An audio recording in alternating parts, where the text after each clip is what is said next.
Well, thank you for staying with us, Mr. Jamiu. Mohammed joins us to look at market figures for today. Mr. Mohammed, good afternoon and thank you so much. What's your take with regards to the performance of the market for the week? Let's look at it that way. This is the 11th month of the year. A lot of expectations.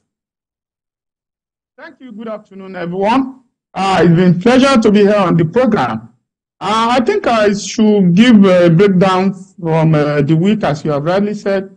If you should look at what happened last week in the market closed in the red last week, and it lost about 0.22%. And if you have looked at even from quarter to date, month to date, market is in negative.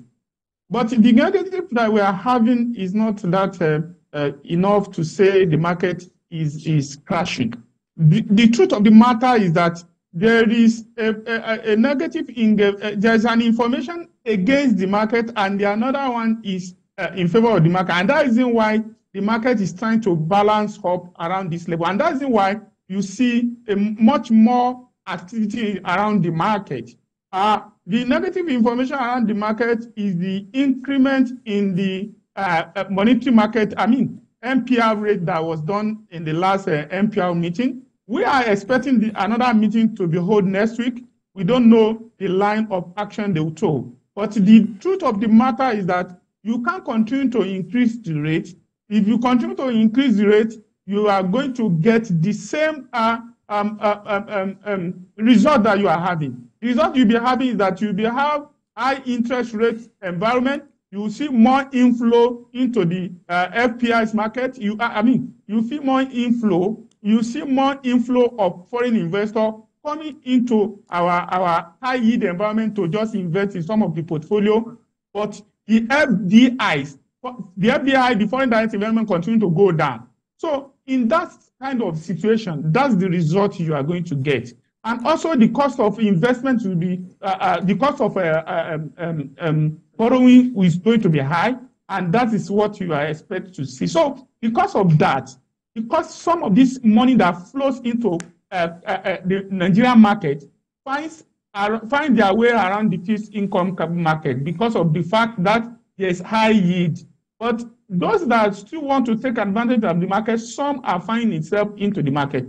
Don't forget that we're in earnings seasons. Some of these listed companies have been churning out their results so far, and their results are good, with the exception of few of them that are being affected by either effect fluctuating in the market, effect issue in the market. So that is what happened, and that's where we are at today. And if you see the same thing here today, you see market is also in the red. And the red that we have today is about 0.9% market loss that we have. But if you look at the general activities in the market, you will see that we have more than 30, we have around 31 gainers against 14 losers. What constitutes to this level of loss that we have today is because the loss in Boa Cement and Corn Oil. When you look at those top gainers, you will see, with the exception of flour mill, you see that those that have gained 9% and above, they are penny stock.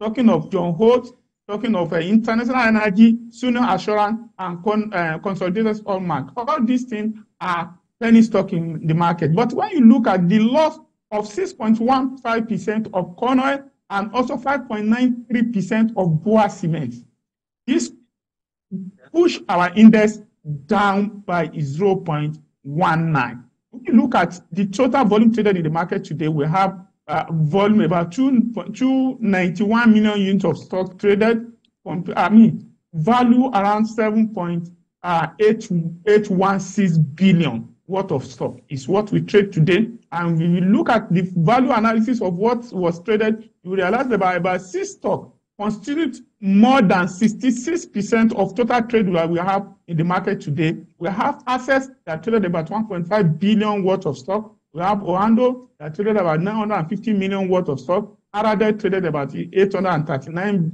million worth of stock. Zenith traded 695 million worth of stock. Funnel 603. And lastly, we have UBA that traded 594 million worth of stock. When you look at all these Add these six companies together, their trade constitutes about 5.18 billion, which is around 66% in the market. This is exactly what happened today, and that's where we are as we speak. Thanks for the brilliant analysis. Mr. Jamiu Mohammed, enjoy the rest of your day. Thank you very much. A pleasure.